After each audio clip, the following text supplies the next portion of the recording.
History is often marked by dramatic events, moments of thunderous battles, grand declarations, and sweeping change.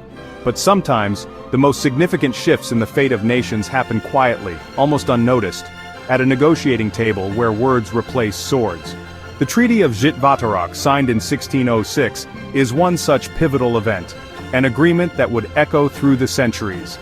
It marked a crucial turning point in the long, bloody rivalry between the Habsburg Monarchy and the Ottoman Empire, two of Europe's most powerful dynasties. After decades of exhausting conflict, both sides recognized a hard truth: neither could destroy the other. An endless war would only bring more suffering. The treaty was signed at the mouth of the Zsitava River, a symbolic meeting point between worlds, where East met West and old enemies sought common ground. The long Turkish War had drained both empires, leaving fields empty and populations weary, making peace not just desirable, but absolutely necessary for survival. Zsitvatorok didn't end all rivalry, but it acknowledged a new balance of power, one that would shape the destiny of Central Europe for generations. For the Habsburgs, it meant consolidating power in Hungary, strengthening their hold over contested lands, and gaining a measure of security on their eastern frontier. For the Ottomans, it allowed them to shift their focus to other pressing matters within their vast empire, redirecting resources and attention elsewhere. This was not a peace of equals, but a pragmatic step, a recognition that neither side could claim total victory, yet both could benefit from a pause in hostilities. The treaty signaled a slowing of Ottoman expansion into Europe, a subtle but significant shift in the balance of power on the continent.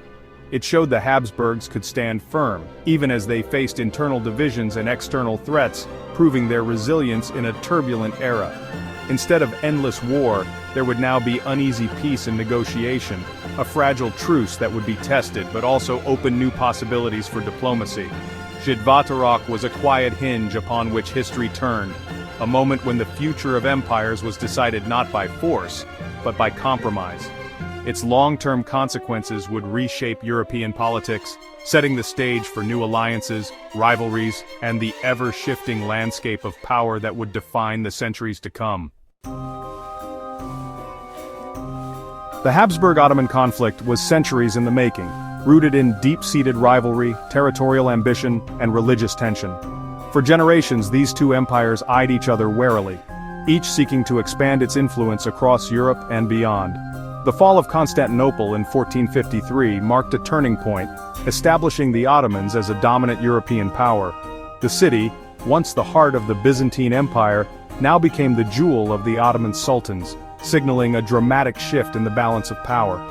The Habsburgs, ruling Austria, Bohemia, and Hungary, saw themselves as the last line of defense for Christian Europe. Their courts were filled with symbols of faith and power, and their rulers took up the mantle of protectors against Ottoman expansion. The Battle of Mohacs in 1526 was pivotal. Hungary fell, and the Habsburgs inherited a volatile and dangerous border with the Ottomans.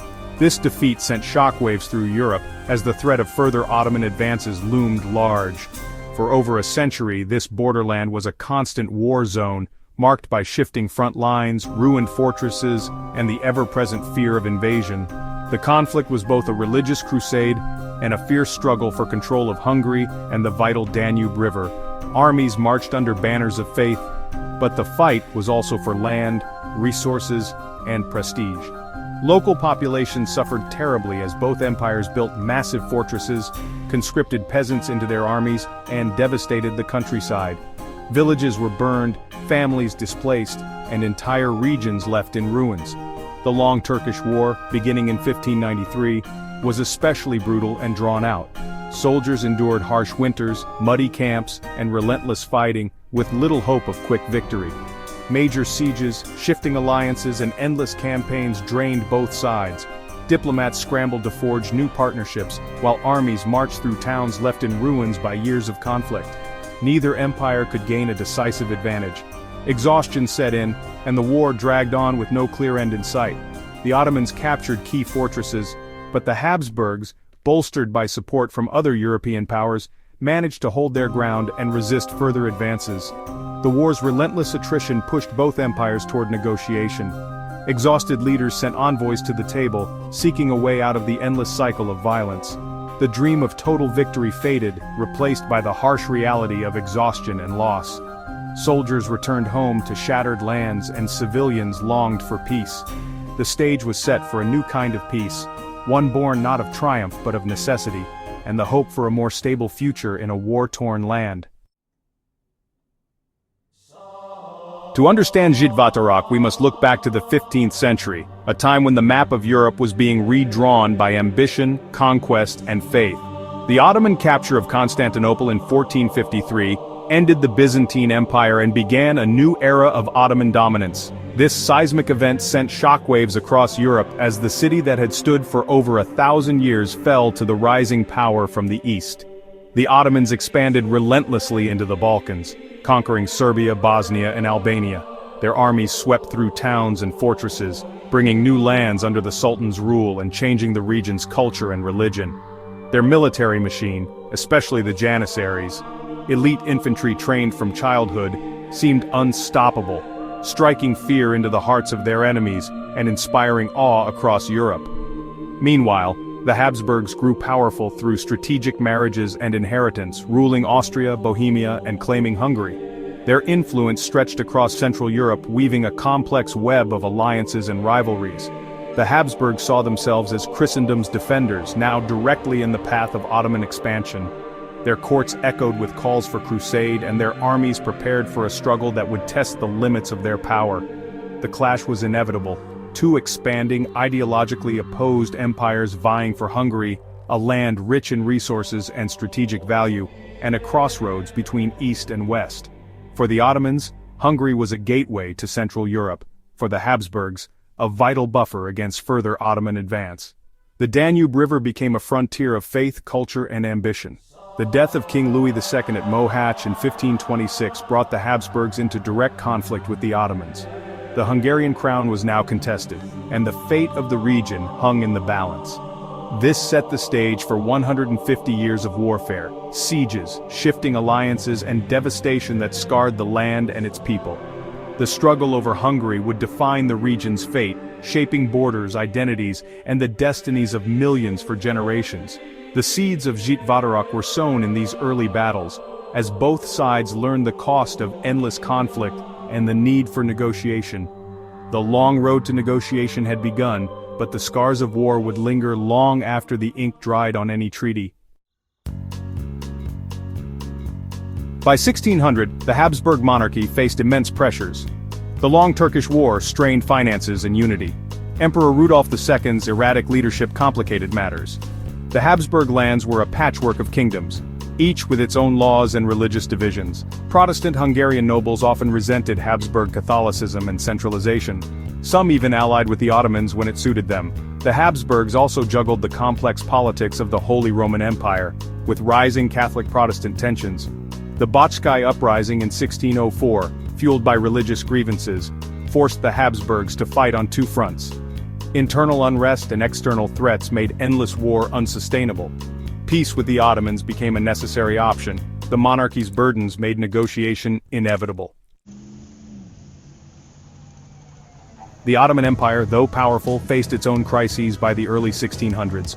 The long Turkish War drained resources and exposed logistical challenges in Hungary. High taxes fueled discontent, and the once elite Janissaries became unruly.